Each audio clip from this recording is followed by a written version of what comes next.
Committee और उधार के रूप में दिए लाखों रुपए वापस मांगने पर पड़ोसी मोहल्ले में बदनाम करने की धमकी देता रहा। इससे परेशान पूर्व सिक्योरिटी गार्ड ने जहर निगल लिया और बेटे को फोन करके तबीयत खराब होने की जानकारी दी। बेटों ने पिता को अस्पताल में भर्ती कराया, जहां पूर्व सिक्योरिटी गार्ड की मौत हो गई। मृतक के बेटे की शिकायत पर किला थाना पुलिस ने पति पत्नी, उनके 2 बेटों व एक अन्य के खिलाफ आत्महत्या के लिए उकसाने का मामला दर्ज किया। पुलिस आरोपियों की तलाश कर रही है। मौके से मृतक का सुसाइड नोट भी मिला है। जावा कॉलोनी निवासी अमित ने बताया कि उनके पिता नाथीराम एक फैक्ट्री में सिक्योरिटी गार्ड थे। रविवार को उसके पास पिता का फोन आया। पिता ने खुद को नूरवाला बस स्टैंड पर होने और तबीयत खराब होने की बात कही। वह बड़े भाई को लेकर बाइक से नूरवाला बस स्टैंड पहुंचा, तब पिता के मुंह से झाग निकल रहे थे। उन्होंने तभी पिता को एक निजी अस्पताल में भर्ती कराया, जहां इलाज के दौरान पिता की मौत हो गई। पुलिस ने सतपाल, उसकी पत्नी, 2 बेटों और सुरजीत के खिलाफ केस दर्ज किया है। बताया जा रहा है कि पड़ोसी सतपाल को कमेटी और उधार के रूप में करीब 4 लाख रुपए दिए थे।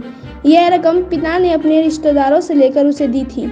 अब रुपए वापस मांगने पर आरोपी उसके पिता पर इल्जाम लगाकर मोहल्ले में बदनाम करने की धमकी दे रहा था।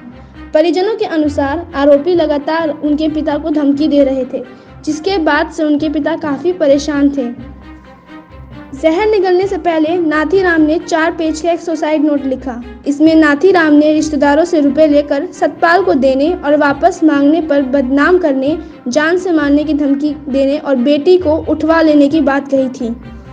नाथीराम ने लिखा कि वह 5 आरोपियों से परेशान होकर आत्महत्या कर रहा है, ताकि आरोपी उसके परिवार को परेशान ना करें। हाँ जी, ये तो सर अपना जी लेन देन था जी। मैं अपना चंडीगढ़ से जी मेरे पास से भी जैसे लाख रुपये आए तो जी सुरजीत था जी, धमकाया जी कई बार जी, जैसे मामा को जी, और आकर धमकोई करी, इतना मार देंगे हम तेरे को, ये कर देंगे, इतना बदनाम कर देंगे, तेरे ऊपर केस लगा देंगे, इतना यहाँ से निकाल देंगे हम। तो इसका जीना आराम कर रखा था जी इन्होंने जी। ये 15 दिन पहले एक बार होगी थी कि तू मैं भी होगी थी सर, महीने पहले जी। फिर 15 दिन बाद से जी फिर आ गए, घर धमका गए जी ने, बालकों ने धमका गए जी, हमारी मम्मी जी को भी धमका गए हैं जी। हम तो जी बड़े परेशान चाहिए जी, हम इंसाफ चाहिए जी। मेरे पिताजी थे, शनिवार को सुबह काम के लिए निकले थे। मेरे को ये बोल के मैं काम ढूंढने जा रहा हूँ, तो कौन जा रहा हूँ मैं काम ढूंढने के लिए। तो वो निकले यहाँ से 12 साढ़े 12 बजे के आसपास। तो मैंने उनको 1 डेढ़ बजे फ़ोन किया, मेरी उनके साथ अच्छी बात हुई, भाई मैं थोड़ी देर तक आ जाऊँगा। फिर लगभग 4:45 साढ़े 4 पौने 5 बजे के आसपास मेरे पास कॉल आई मेरे फादर साहब की कि भाई मेरी हालत बहुत ख़राब है और मैं नूरवाला गड्ढे पे पड़ा हुआ हूँ। तो मैं यहाँ से गया अपने बड़े भाई को लेकर बाइक पे। मैंने वहाँ देखा जाके मेरे फादर साहब नूरवाला गड्ढे के थोड़ी सी आगे जाके लेटे हुए थे वहाँ पे, मतलब पड़े हुए थे बेहोशी की हालत में। तो जैसे मैंने उनको कोड़े भर के उठाया तो उनसे जहरीली दवाई की बदबू आ रही थी बहुत ज़्यादा। तो मैं उनको उठा के फिर, क्योंकि मेरे को लगा ही था कि हाँ भाई उन्हें कुछ, तो मैं उनको उठा के हॉस्पिटल लेके गया, सिविल हॉस्पिटल पहले। तो उन्होंने वहाँ पे कुछ नहीं किया, वहाँ पे जाके पहले उन्होंने चेक किया और चेक करते ही बिना पर्ची के सब कुछ ऐसे ही कह दिया उन्होंने कि इनको या तो रोहतक ले जाओ या दिल्ली ले जाओ।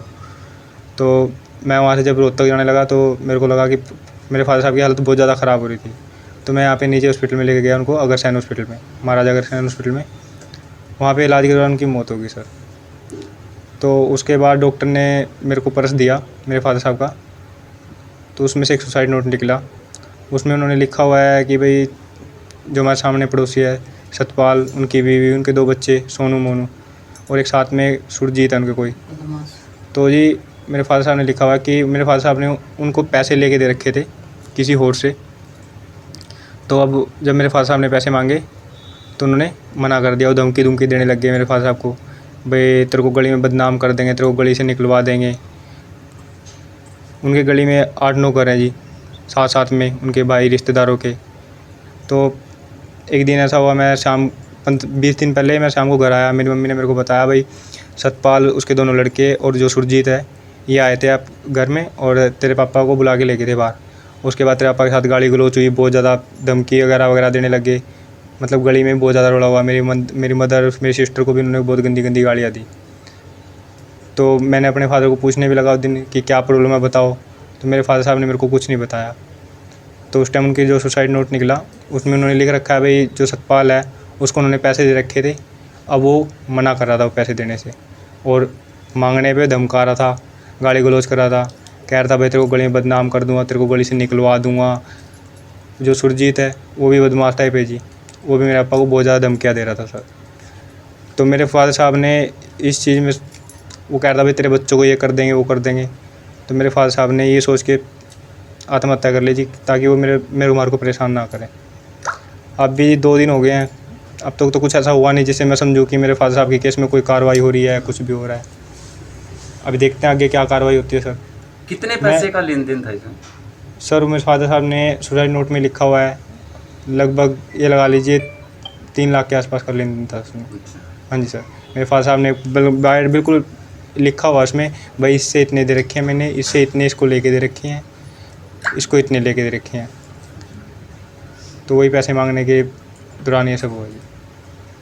सुसाइड नोट का मामला किला थाने के इलाके में, उसमें 306 आईपीसी में एफआईआर हमने दर्ज कर ली। इन्वेस्टिगेशन उसमें कर रहे हैं कि सुसाइड के लिए किसी को उकसाया है कि नहीं उकसाया, तो इन्वेस्टिगेशन में आएंगी सारी चीज़ें।